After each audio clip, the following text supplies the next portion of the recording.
René Guénon, le théosophisme, histoire d'une pseudo-religion. Chapitre 29. Rôle politique de la société théosophique. Il nous reste maintenant à parler du rôle politique que joue la société théosophique, particulièrement dans l'Inde.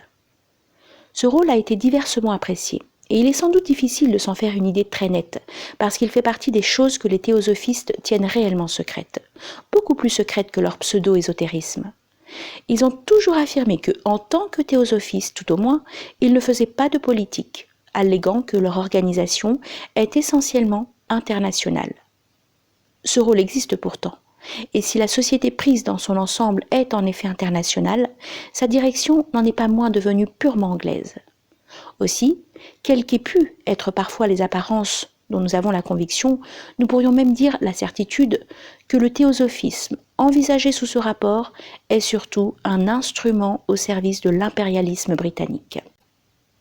Il dut même en être ainsi dès le début, ou à peu près, car des témoins dignes de foi nous ont assuré que Madame Blavatsky, pendant son séjour dans l'Inde, recevait du gouvernement anglais une subvention annuelle assez importante.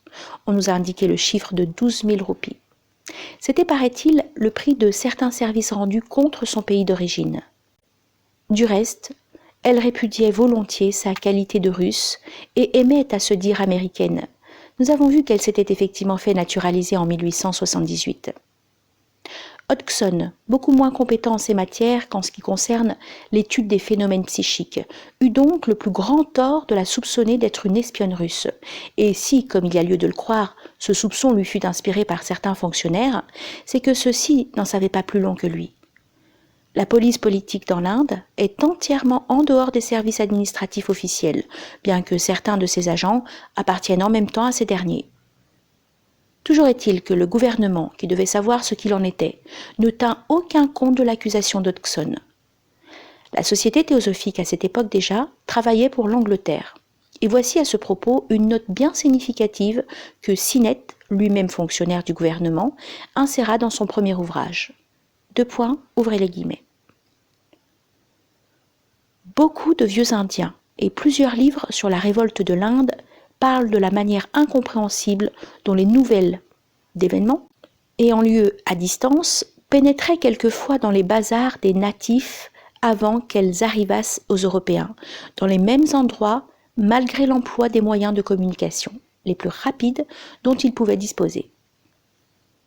L'explication qui m'a été donnée de ce fait est que les frères, c'est-à-dire les Mahatmas, qui à cette époque désiraient conserver le pouvoir britannique parce qu'ils le regardaient comme préférable pour l'Inde à tout autre système du gouvernement venant des natifs, distribuaient rapidement les nouvelles suivant leur méthode particulière lorsque ces nouvelles étaient de nature à calmer l'excitation populaire et à décourager les nouveaux soulèvements. Le sentiment qui les animait alors est le même que celui qui les anime encore aujourd'hui, et le gouvernement agirait sagement en favorisant le développement de l'influence de la société théosophique dans l'Inde. Les soupçons qui furent dirigés dans le principe contre ses fondateurs, quoique mal adressés, étaient cependant assez excusables, mais aujourd'hui que l'on comprend mieux le caractère du mouvement, les fonctionnaires du gouvernement britannique dans l'Inde feraient bien, lorsque l'occasion s'en présente, de montrer de la sympathie pour les promoteurs de la société, qui ont nécessairement une tâche ingrate à accomplir s'ils sont privés de toute marque de sympathie. Fin de citation. En fait, l'appui moral et financier du gouvernement, sinon de tous ses fonctionnaires, ne fit jamais défaut à la société théosophique, non plus que celui de certains princes indigènes, dont les sentiments anglophiles sont bien connus. Ainsi, le Maharaja de Couch Behar, haut dignitaire de la maçonnerie britannique, qui mourut en Angleterre en 1911, était membre de la société théosophique. Il en organisa une branche dans la capitale de ces États en 1890 et fut élu en 1893 président de la branche de Darjeeling. Il était le gendre de Keshab Chandra Sen, fondateur d'une des sectes du Brahma Samaj, appelée Église de la Nouvelle Dispensation, et qui est peut-être celle dont les tendances vers le christianisme protestant furent les plus prononcées. Son fils et successeur, le Maharaja actuel, appartient également à la maçonnerie anglaise, et il est un des dignitaires de l'ordre du secret Monitor, qui en est une dépendance. La société théosophique compte également, sinon parmi ses membres, du moins parmi ses protecteurs et bienfaiteurs, le Maharaja de Kapurthala, autre haut dignitaire de la maçonnerie britannique, qui en 1892 fit don d'une somme de 2000 roupies au budget commémoratoire de HPB, destiné à la publication de traductions orientales. Et puisque nous venons de faire allusion à la maçonnerie dans l'Inde, voici un simple fait qui permettra de se rendre compte de ce qui peut y être jouer un rôle. Le chef de la police secrète indigène était en 1910 député grand maître de la Grande Loge du district du Bengale, fonction qu'avait remplie précédemment le Maharaja de Couch Behar. Naturellement, l'appui gouvernemental prend pour prétexte les œuvres d'éducation qu'a fondées la Société théosophique, mais il se justifie surtout en réalité par la lutte qu'elle mène précisément au moyen de ces œuvres, et aussi de diverses autres organisations contre les institutions traditionnelles hindoues, en particulier contre l'institution des castes, à l'égard de laquelle les Européens ne montrent généralement tant d'hostilité que parce qu'ils sont incapables de comprendre les principes profonds sur lesquels elle repose. Du reste, la civilisation hindoue est tout entière basée sur une tradition qui se rattache à des principes d'ordre purement métaphysique. Bien entendu, les vrais hindous qui sont essentiellement traditionnalistes et qui, pour la raison que nous venons de dire, ne peuvent pas ne pas l'être, se gardent bien d'entrer en contact avec un tel milieu. D'autant plus qu'il ne serait pardonné au théosophisme la dénaturation des doctrines orientales. Aussi témoignent-ils un profond mépris à ceux de leurs compatriotes, bien rares d'ailleurs, qui se sont affiliés à cette société et qui par contre, comme ceux qui consentent à entrer dans la maçonnerie, sont fort bien vus du gouvernement britannique, dont ils obtiennent parfois d'avantageuses situations. C'est ainsi par exemple qu'on plaça à la tête du service archéologique du Cachemire, il y a quelques années, le théosophiste J.C. Chatterjee, auteur de plusieurs ouvrages, qui malgré leurs titres et leurs prétentions, sont plus souvent inspirés de la philosophie évolutionniste et très exotérique d'Herbert Spencer que de l'antique doctrine orientale. Quant à Madame Besan, ses protestations d'amitié à l'égard des hindous n'ont jamais été prises au sérieux par ceux-ci. Dès 1891, à l'époque où elle déclarait encore qu'être converti au christianisme est plus mauvais que d'être un sceptique ou un matérialiste, tout en se proclamant elle-même convertie à l'hindouisme, M.S.C. Mukhopadhyaya écrivait dans la revue Light of the East que cet hindouisme était du pur battage et qu'il n'y avait autour de cette bouddhiste de fantaisie que quelques centaines de théosophistes, à peine sur 250 millions d'hindous. Et considérant Madame Besan comme un simple agent politique anglais, il concluait en mettant ses compatriotes en garde contre elle et en leur conseillant de résister plus que jamais à toute intrusion étrangère. Beaucoup plus tard, voici en quelques termes, de la plus énergique sévérité, l'œuvre de Madame Besan était jugée par des patriotes hindous. Ouvrez les guillemets.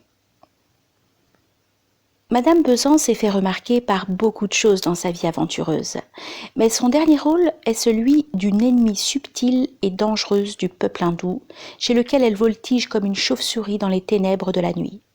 De même que les sirènes entraînent par leur chant les hommes à la ruine, cette femme éloquente et douée attire la jeunesse hindoue à sa destruction par ses paroles mielleuses et mensongères. Le poison de sa parole argentée, bu par ses auditeurs charmés, est plus mortel que le venin du serpent. Depuis l'établissement du Central Hindou College à Bénarès, Madame Besan s'est enfoncée de plus en plus dans la fange de l'hypocrisie et du mensonge. Peut-être la passion orgueilleuse de la supériorité imaginaire de sa race a-t-elle vaincu en ferveur religieuse ? Elle a toujours été instable et inconstante dans son attachement aux idées et aux causes. Cette qualité de sa mentalité a amené M.W.T. Stead à la nommer la femme sans conviction stable. Quoi qu'il en soit, il est certain qu'à présent, elle est complètement d'accord avec les plans de la caste étrangère qui gouverne les Indes et doit être comptée parmi les ennemis de l'Inde. Quelle est donc la fonction de Madame Besan dans les rangs des agents officiels ? Quelle méthode suit-elle ? On lui a confié la délicate mission de contrôler le système religieux hindou de l'intérieur. Le gouvernement ne peut toucher à notre religion directement et ouvertement. Mais la bureaucratie étrangère ne peut laisser tranquille une organisation aussi vaste et aussi influente, parce qu'elle craint toute institution qui peut unifier la race conquise. Par conséquent, les espions et les imposteurs sont envoyés déguisés pour entrer dans cette citadelle et tromper les gardiens. Madame Annie Besant et ses collègues de Bénarès, comme le docteur Richardson et M. Arundel, sont des impérialistes anglais qui travaillent avec l'idée de contrôler la vie religieuse hindoue. Ils sont comme des loups dans les peaux de mouton et sont plus à redouter et à condamner que les ennemis brutaux et grossiers de l'Inde. C'est pourquoi elle a traduit la Bhagavad Gita et fondé le Central Hindu College. Maintenant, elle a consacré toute son énergie à la propagande impérialiste de la Grande-Bretagne. Fin de citation. Et par contre, ceux que ces mêmes patriotes hindous regardèrent comme des traîtres à leur cause n'ont que des éloges pour Madame Besant et son œuvre. Nous n'en voulons pour preuve que le chaleureux plaidoyer publié en leur faveur en juin 1913 et à l'occasion des procès de Madras par le Rajput Herald, revue paraissant à Londres qui se proclame dévouée à l'impérialisme et sur la couverture de laquelle s'étale une carte de l'empire sur lequel le soleil luit toujours. Voilà certes une amitié bien compromettante. Du reste, Madame Besant elle-même ne devait-elle pas, en janvier 1914, créer à Adyar un nouveau périodique intitulé The Commonwealth, destiné plus particulièrement à l'Inde et portant cette devise « Pour Dieu, la couronne et le pays ». Longtemps auparavant, elle se faisait déjà gloire d'avoir obtenu pour son Central Hindu College un portrait signé du roi Édouard VII, moyennant la gracieuse intervention de la princesse de Galles. Et n'est-ce pas elle aussi qui a fait inscrire dans les statuts de la comaçonnerie britannique que celle-ci, y compris les loges de l'Inde, exige de ses membres la loyauté envers le souverain ? On sait en quel sens les Anglais entendent en matière politique les termes de loyauté et de loyalisme. Tout cela est donc parfaitement concluant et nous ne laisserons aucun doute, même si nous n'avions pas eu d'autres informations directes et toutes concordantes qui sont encore venues renforcer notre conviction. D'ailleurs, nous pouvons citer quelques textes qui, dans le même ordre d'idées, sont assez édifiants aussi. Il y a une dizaine d'années, Madame Besant déclarait dans une conférence faite à Lahore que l'invasion étrangère a souvent servi au développement et que les hindous doivent cesser de haïr les Anglais. Fin de citation. Cette déclaration est à rapprocher d'un document un peu plus récent, le serment que doivent prêter des frères du service, c'est-à-dire les adhérents d'une branche de l'ordre du service de la Société théosophique, qui fut organisée dans l'Inde vers 1913 parmi les membres les plus dévoués de la Société, soi-disant pour faire entrer la théosophie dans la pratique de la vie et pour associer la théosophie à la solution des réformes sociales. Fin de citation. Voici le texte de ce serment, dont le début ne laisse place à aucun équivoque. Ouvrez les guillemets. Estimant que l'intérêt primordial de l'Inde est de se développer librement sous le pavillon britannique, de s'affranchir de toute coutume qui puisse nuire à l'union de tous les habitants et de rendre à l'hindouisme un peu de flexibilité sociale et de fraternisme vécu, je promets premièrement de ne tenir aucun compte des différences de caste. Deuxièmement, de ne pas marier mes fils tant qu'ils sont mineurs, ni mes filles avant qu'elles aient atteint leur 17e année. Troisièmement, de donner l'instruction à ma femme et à mes filles, ainsi que aux autres femmes de ma famille, autant qu'elles s'y prêteront. D'encourager l'instruction des filles et de m'opposer à la réclusion de la femme. Quatrièmement, d'encourager l'instruction du peuple autant que cela me sera possible. Cinquièmement, de ne tenir aucun compte dans la vie sociale et politique des différences de couleur et de race. De faire ce que je pourrais pour favoriser l'entrée libre des races de couleur dans tous les pays, sur le même pied que les émigrants blancs. Sixièmement, de combattre activement tout ostracisme social en ce qui concerne les veuves qui se remarient. Septièmement, d'encourager l'union des travailleurs dans tous les domaines du progrès spirituel, éducatif, social et politique sous la direction du Congrès national hindou. Fin de citation. Ce prétendu Congrès national hindou, il est bon de le dire, fut créé par l'administration anglaise avec la coopération des théosophistes, si ce n'est même sous leur inspiration, et cela du vivant de Madame Blavatsky. Celle-ci a écrit que ce congrès était un corps politique avec lequel notre société n'a rien à faire, quoiqu'il fût organisé par nos membres indiens et anglo-indiens. Mais dans le même article, elle ajoutait un peu plus loin: lorsque l'agitation politique commença, le congrès national convoqué fut modelé d'après notre plan et conduit principalement par nos membres qui avaient servi comme délégués à notre convention. Fin de citation. Jusqu'à ces derniers temps, ce congrès demeurait presque entièrement soumis à l'influence de Madame Besan. Son but véritable était d'endiguer les aspirations à l'autonomie en leur donnant un semblant de satisfaction, d'ailleurs à peu près complètement illusoire. Le projet de Home Rule irlandais, et l'on sait comment il est accueilli, procède exactement de la même politique qu'on essaie aussi d'appliquer à l'Égypte. Pour en revenir aux frères du service, ce n'est pas une institution comme celle-là qui serait susceptible de donner au théosophisme, même si la chose était possible, un peu de prestige aux yeux des vrais hindous. Ceux-ci ne sont guère portés à croire à toutes ces billevesées de progrès et de fraternisme, non plus qu'aux bienfaits de l'instruction obligatoire. Ils se soucient fort peu de faire de leurs femmes et de leurs filles des suffragettes. C'est le but avoué des loges comaçonniques dans l'Inde, aussi bien qu'en Europe et en Amérique, et ils ne consentiront jamais à se laisser persuader sous prétexte d'assimilation à leurs dominateurs étrangers, de fouler aux pieds leurs coutumes les plus sacrées. L'engagement de ne tenir aucun compte des différences de caste équivaut pour un hindou à une véritable abjuration. Mais il y a mieux encore. Et au procès de Madras, Madame Besan, pour impressionner favorablement les juges, ne craignit pas de faire étalage de quelques-uns au moins des services qu'elle avait rendus au gouvernement, en prétendant qu'il fallait y voir le véritable motif de la campagne dirigée contre elle. Dans le mémoire qu'elle déposa pour sa défense, nous lisons ce qui suit. Ouvrez les guillemets. La défenderesse expose que cette instance a été entreprise pour des motifs politiques et une malveillance personnelle à l'effet de porter atteinte à la défenderesse en vertu d'un complot élaboré pour détruire sa vie ou sa réputation, parce qu'elle avait retenu la population studieuse de l'Inde de participer au complot des extrémistes et s'est efforcée de leur inspirer le loyalisme à l'Empire. Depuis qu'elle est intervenue pour mettre fin aux exercices de garçons faits en secret et aux rassemblements d'armes dans le Maharashtra, pendant la vice-royauté de Lord Curzon, elle a été considérée comme un obstacle à toute propagande de violence parmi les étudiants, et sa vie même a été menacée à la fois aux Indes et en Europe.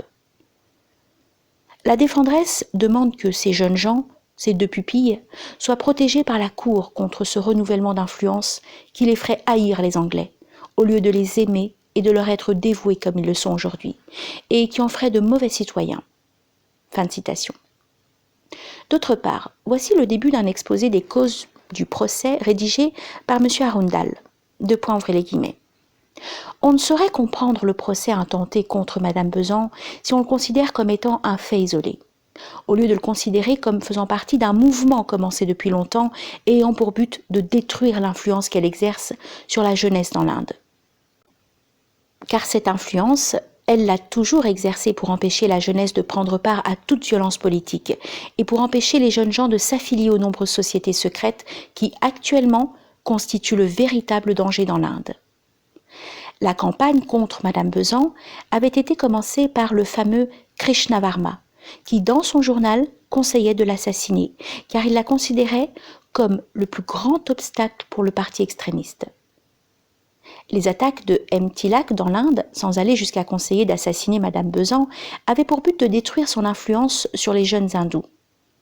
Le mouvement extrémiste avait à sa tête des hommes d'une orthodoxie stricte, tels que les deux leaders principaux, Aurobindo Ghosh et Tilak.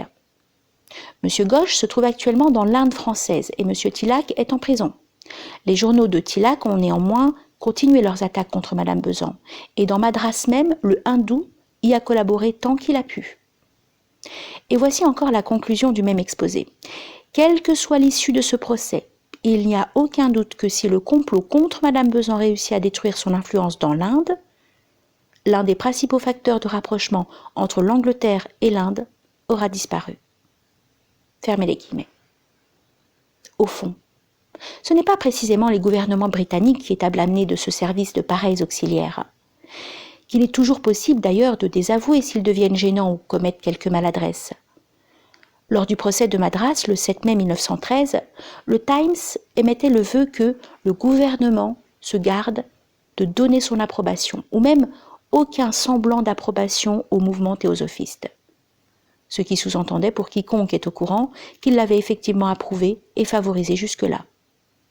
Du reste, dans une lettre écrite en réponse à cet article et qui fut insérée dès le 9 mai, M. Wedgwood eut soin de rappeler qu'il a été reconnu par de hauts fonctionnaires de l'Inde que l'influence de la société théosophique et le travail personnel de Madame Besant dans l'Inde ont été des plus efficaces pour inspirer à la jeunesse hindoue des sentiments de fidélité envers le gouvernement anglais.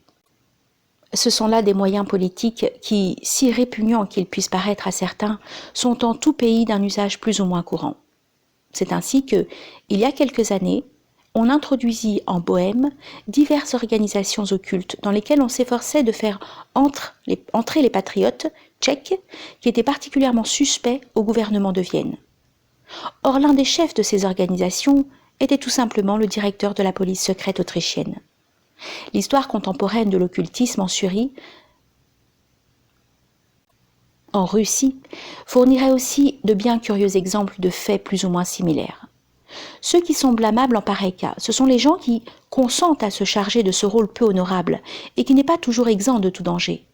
Nous venons de voir Madame Besant se plaindre que sa vie ait été menacée. Et si en fait il n'y a jamais eu contre elle aucun attentat véritable, il n'en est pas moins vrai que, malgré toutes les précautions dont elle s'est entourée, il lui est arrivé de recevoir des pierres au cours de ses tournées dans l'Inde. On a bien essayé en 1916, pour la réhabiliter aux yeux des hindous et donner à ceux-ci quelque confiance en elle, d'un simulacre d'internement dans sa propre villa de Gulistan, ce qui ne l'empêcha d'ailleurs nullement d'y tenir des réunions. Mais cette ruse, assez grossière, ne put tromper personne, et il n'y a qu'en Europe que quelques-uns ont cru que cette mesure avait été motivée par un changement réel dans l'attitude politique de Madame Besant. On peut comprendre maintenant pourquoi certains hindous associent volontiers son nom à celui de Rudyard Kipling, qui est assurément un grand écrivain, et Madame Besant n'est pas non plus dépourvue de tout talent, mais que diverses aventures qui font peu d'honneur à son caractère empêchent de retourner dans son pays natal. Il y a cette circonstance aggravante que tous deux sont d'origine irlandaise. Puisque nous parlons de Rudyard Kipling, nous signalerons qu'il a écrit un roman intitulé Kim, qui, à quelques détails près, peut être regardé comme une véritable autobiographie. En particulier, ce qui est rapporté sur la rivalité des Russes et des Anglais dans les régions septentrionales de l'Inde est rigoureusement historique. On y trouve aussi, entre autres choses, de curieux détails sur l'organisation de l'espionnage politique et sur l'utilisation par les Anglais à cet effet d'une société secrète appelée Sat Bey, les 7 frères. Cette société existe bien réellement. Et elle fut introduite en Angleterre par des officiers de l'armée des Indes en 1875, l'année même où fut fondée la Société théosophique. Il va sans dire que, si la duplicité des chefs du mouvement théosophiste ne fait pour nous aucun doute, la bonne foi de la plupart de ceux qui les suivent, surtout de ceux qui n'appartiennent pas à la nationalité anglaise, est tout à fait hors de question. Dans tous les milieux de ce genre, il faut toujours savoir distinguer entre les charlatans et leurs dupes. Et si l'on ne peut avoir que du mépris pour les uns, on doit plaindre les autres, qui forment la grande masse, et s'efforcer de les éclairer s'il en est encore temps. Et si leur aveuglement n'est pas irrémédiable. Pendant que nous sommes sur ce chapitre, nous citerons encore un passage tout à fait remarquable, extrait d'un ouvrage relatif aux fameuses vies d'Alcyone. Ouvrez les guillemets. Lorsque la famille ne suit pas la loi naturelle, en se groupant autour du père et de la mère, c'est le désordre. Il en est de même pour les nations du monde. Il doit y avoir la nation père et la nation mère, vivant dans une parfaite harmonie où c'est la guerre. La nation qui demain dirigera, celle qui remplira dans le monde un rôle semblable à celui de Manu, du père, sera probablement l'Angleterre. Du côté mère, ou Bodhisattva, nous aurons les Indes. C'est de cette façon que le Manu et le Bodhisattva s'appliqueront bientôt à remettre de l'ordre dans le monde en ce qui concerne les nations. » Fin de citation.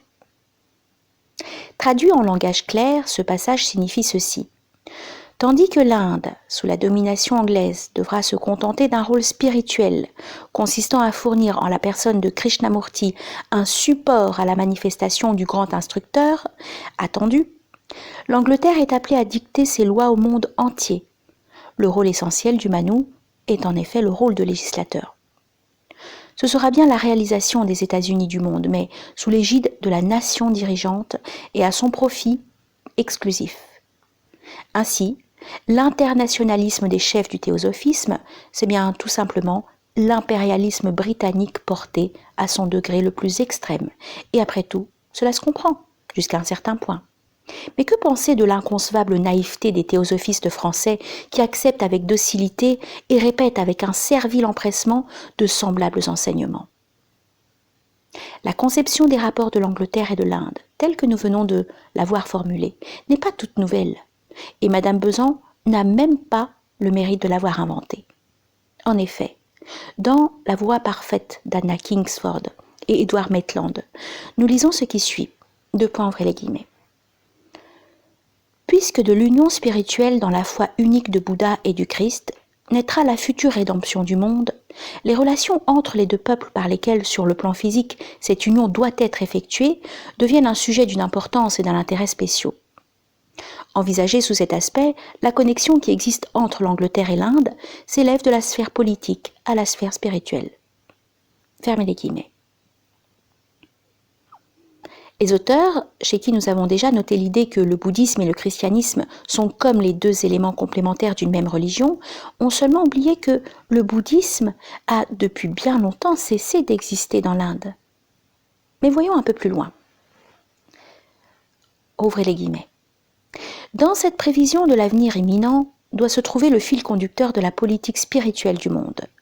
Transportés du plan mystique au plan terrestre, les rois de l'Orient, allusion au roi mage de l'Évangile, sont ceux qui possèdent la souveraineté politique sur les provinces de l'Hindoustan.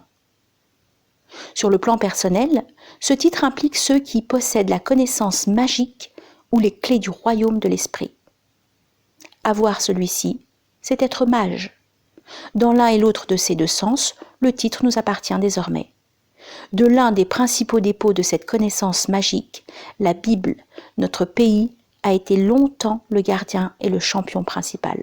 Pendant 3 siècles et demi, une période qui rappelle le mystique un temps, des temps et la moitié d'un temps, et aussi l'année des années, du héros solaire Enoch, la Grande-Bretagne a amoureusement et fidèlement, quoique inintelligemment, chéri la lettre qui, maintenant, par la découverte de l'interprétation, est comme son prototype, allusion à l'ascension du Christ, transportée sur le plan de l'esprit.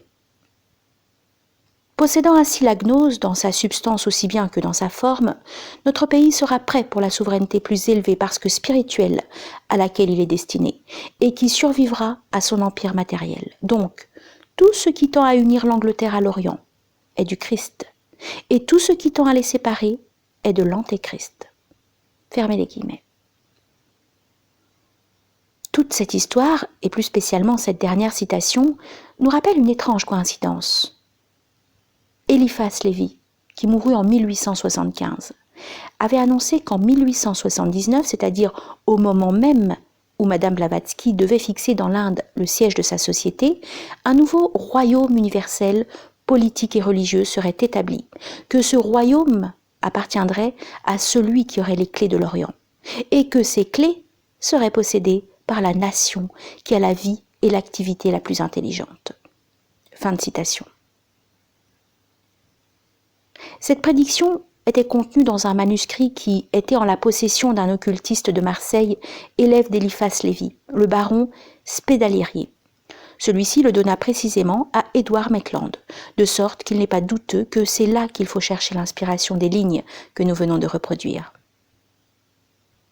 Ajoutons qu'une lettre fort élogieuse de Spédalieri, ne parlant de rien moins que de miracles d'interprétation, fut insérée dans le préface de la seconde édition de La Voie parfaite. Sans en nommer l'auteur, on le désignait comme l'ami disciple et héritier littéraire du célèbre mage feu l'abbé Constant Eliphas Lévi, ce qui sera pour tous les initiés. Une suffisante indication de sa personnalité. Plus tard, Maitland remit le manuscrit d'Eliphas Lévi au docteur Wynne Westcott, suprême magus de la Societas Rosicruciana in Anglia, et ce dernier le publia enfin en 1896 sous ce titre, The Magical Ritual of the Sanctum Regnum. Naturellement, les Anglais qui ont volontiers, comme les Allemands, la prétention de constituer la race supérieure, devaient être tentés d'appliquer la prédiction à leur nation dominatrice de l'Inde, si Eliphas Lévi lui-même, bien que français, ne l'avait déjà faite dans sa pensée. Et nous venons de voir qu'ils n'y ont pas manqué. Mais les clés matérielles de l'Orient ne suffisaient pas. Il fallait aussi les clés intellectuelles et spirituelles. Et s'ils ont compté sur la société théosophique pour en obtenir la possession, on doit reconnaître qu'ils se sont singulièrement trompés. Tout autant que si, pour parvenir à la connaissance du véritable esprit de la Bible et de l'Évangile, ils ont compté sur le nouveau christianisme ésotérique, que ce soit d'ailleurs celui d'Anna Kingsford ou celui de Madame Besan. Bien entendu, en mentionnant ici la prédiction d'Eliphas Lévi, nous ne voulons pas dire qu'il faille lui attribuer une importance extraordinaire, mais seulement que certains Anglais qui la connaissaient ont pu effectivement la prendre au sérieux et même tenter d'en aider la réalisation. Du reste, pour juger cette prédiction à sa juste valeur, il faudrait en connaître l'inspiration réelle, et ce qu'il y a de certain, c'est que son auteur avait des relations dans des milieux britanniques où l'on alliait l'occultisme à la diplomatie. D'un autre côté, les théosophistes, comme on l'a vu plus haut, prétendent que le dernier quart de chaque siècle est tout particulièrement favorable à certaines manifestations occultes, qu'ils attribuent naturellement à l'action de leur grande loge blanche. Quoi qu'il en soit de cette assertion inacceptable pour nous sous la forme qu'il lui donne, il n'en est pas moins vrai que 1875 et les années qui suivirent marquent effectivement le point de départ de beaucoup d'activités assez énigmatiques.